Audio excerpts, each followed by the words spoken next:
Allopathic દવા વેચનાર પકડાયો છે। ફૂડ એન્ડ ડ્રગ્સ વિભાગે અંકિત પ્રજાપતિ નામના શખ્સને પકડ્યો છે। 6 જેટલી દવાના નમૂના લઈને તપાસ હાથ ધરવામાં આવી, જ્યાં સ્થળ પરથી 10 લાખની કિંમતનો દવાનો જથ્થો જપ્ત કર્યો છે। અગાઉ પણ શખ્સ બનાવટી દવાની ફેક્ટરી કૌભાંડમાં પકડાયો હતો। ફૂડ એન્ડ ડ્રગ્સ વિભાગે ફરી એકવાર આ શખ્સને પકડી મોટી કાર્યવાહી કરી છે।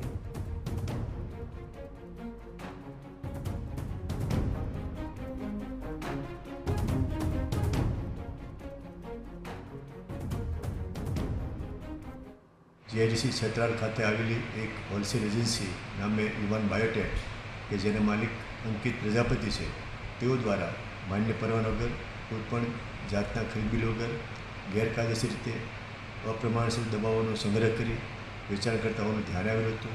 ત્યાંથી લગભગ 10 લાખ જેટલી દવા અને મુદ્દામાલ જપ્ત કરવામાં આવેલ છે। 6 જેટલી દવાઓના નમૂના લેવામાં આવેલ છે। એની ત્યાંથી જે દવા મળી આવેલ છે એમાં પેરાસિટામોલ ટેબ્લેટ, અન્ય એઝિથ્રોમાઇસિન તથા ઇમ્યુસિલાર જેવા ઘટકો મળી આવેલા છે।